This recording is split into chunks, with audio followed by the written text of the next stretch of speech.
vérité et la vie. Bien-aimé dans le Seigneur, je te salue au nom de Jésus. Je voudrais te dire bon réveil ce matin, car il est important qu'avant de démarrer cette journée, nous puissions scruter la parole de Dieu, afin qu'elle puisse nous apporter les éléments nutritifs spirituels pour notre bonne santé. Que Dieu donc te bénisse. J'aimerais t'inviter à prendre avec moi le livre des Proverbes, Proverbes chapitre 30, des versets 24 au verset 28. Je fais la lecture, il est dit ceci: il y a sur la terre 4 animaux petits et cependant des plus sages. Les fourmis, peuple sans force, préparent en été leur nourriture. Les damans, peuple sans puissance, placent leur demeure dans les rochers. Les sauterelles n'ont point de roi et elles sortent toutes par division. Le lézard saisit avec les mains et se trouve dans les palais des rois.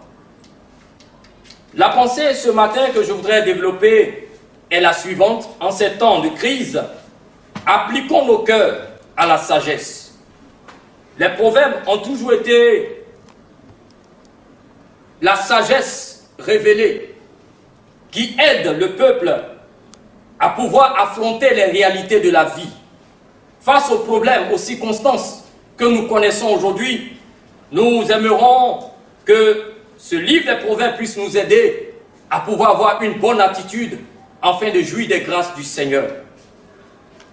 L'écrivain sacré du nom de Agur nous invite ce matin à rechercher certaines qualités inspirées de la jante animale afin que par ces qualités nous puissions les appliquer à nos vies et que cela puisse nous aider à aller de l'avant en ces temps de crise. Agur va choisir comme premier exemple les fourmis au verset 25. La fourmi est un insecte que nous connaissons et les fourmis sont un peuple sans force.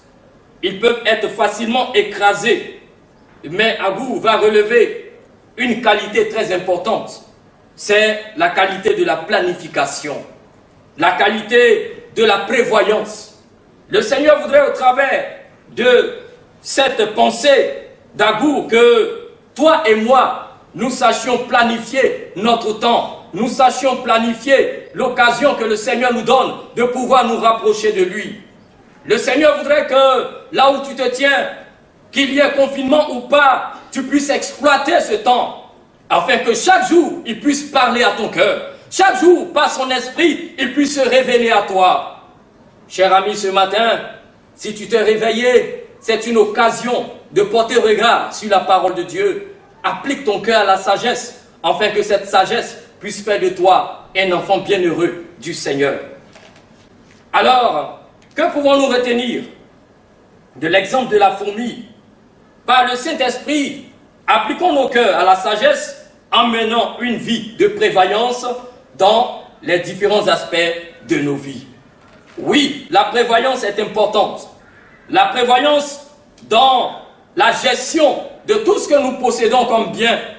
Nous avons vu des personnes qui, faisant des achats, n'ont pas calculé et se sont retrouvées sans rien parce qu'elles n'ont pas fait de prévoyance. En ces temps qui courent, le Seigneur voudrait que tu puisses faire une prévoyance, que tu veilles sur les entrées, sur les sorties, sur tout ce que tu fais, sur le déplacement même de tes enfants, que tu veilles sur ta famille, tu puisses gérer ta famille comme le Seigneur le veut, afin que ta joie soit parfaite. Ensuite, Agur va prendre comme exemple les damans, qui sont des mammifères que l'on retrouve en Palestine. Ces mammifères sont aussi la proie des aigles. Cependant, ces mammifères ont développé une sagesse qui leur donne de pouvoir s'abriter dans la fente des rochers. Bien-aimés, en ces temps de fragilité, en ces temps où le Covid tente d'affecter n'importe quel humain, partout ailleurs dans le monde, nous voyons les hommes qui recherchent un abri, ils recherchent la protection. J'aimerais te dire ce matin que le daman a trouvé bon de se cacher dans la fente du rocher. Et pour nous, en tant qu'enfants de Dieu, le rocher que nous connaissons est le véritable, le roi des rois, le Seigneur des seigneurs. Jésus est le rocher de notre vie. C'est la raison pour laquelle nous devons cacher nos vies dans les creux des fentes du rocher des siècles.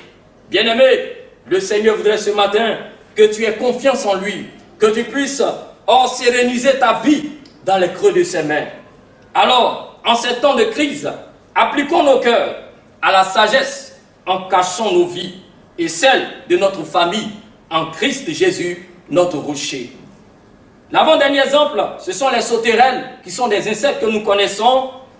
Ces insectes n'ont point de roi, dit Agour. Cependant, elles volent par unité. Elles volent dans la discipline. Elles volent par légion. Elles volent de façon, j'allais dire, orientée. Bien-aimé, le Seigneur voudrait que ce matin, ton cœur s'applique à la sagesse et que cette sagesse puisse te donner d'être dans la discipline.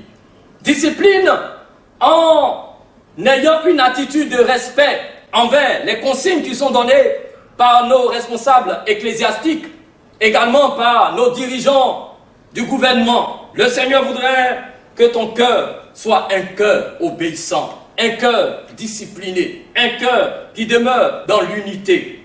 C'est dans l'unité d'esprit que nous pouvons demeurer attachés au Seigneur. Pour toi ce matin, je prie enfin que l'unité au sein de ta famille soit pour toi une force. Car lorsque des familles ne se mettent pas ensemble dans la prière, il peut y avoir l'ennemi qui trouve une faille pour frapper. Bien-aimé, l'occasion est donnée afin que ta famille soit unie. Et le dernier exemple que j'aimerais que nous puissions porter à notre méditation, c'est le lézard.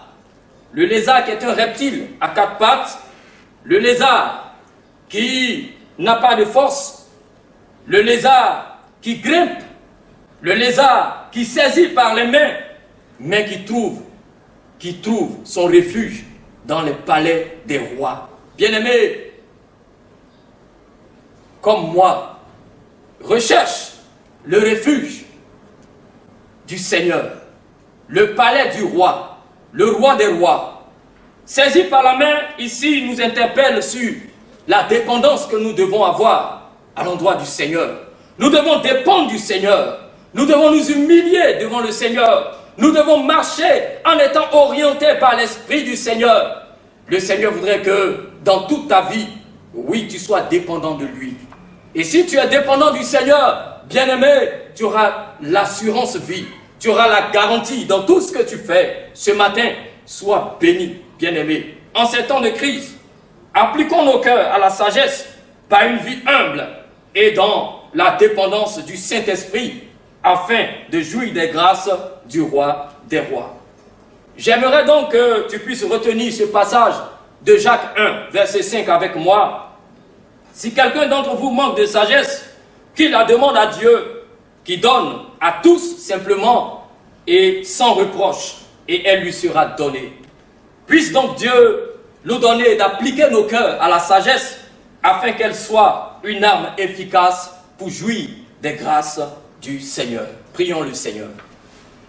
Nous voulons ce matin, roi des rois, nous exposer à toi, afin que Seigneur, ta sagesse, Seigneur qui est la meilleure, puisse nous donner de marcher avec prudence, de marcher avec circonspection, de pouvoir demeurer, Seigneur, toujours attaché à toi, car ta volonté est que tes enfants demeurent dans la sagesse, et que cette sagesse qui émane de ton esprit, Seigneur, nous donne de toujours remporter des victoires. Sois béni, sois loué pour cette matinale. Seigneur, conduis la vie de tout un chacun et permets que tes enfants, en toute cette journée, Seigneur Dieu, demeurent orientés par ton esprit et sous la sagesse duquel, Seigneur, tu feras du bien à leurs âmes. Sois béni, sois loué au nom de Jésus. Amen. Jésus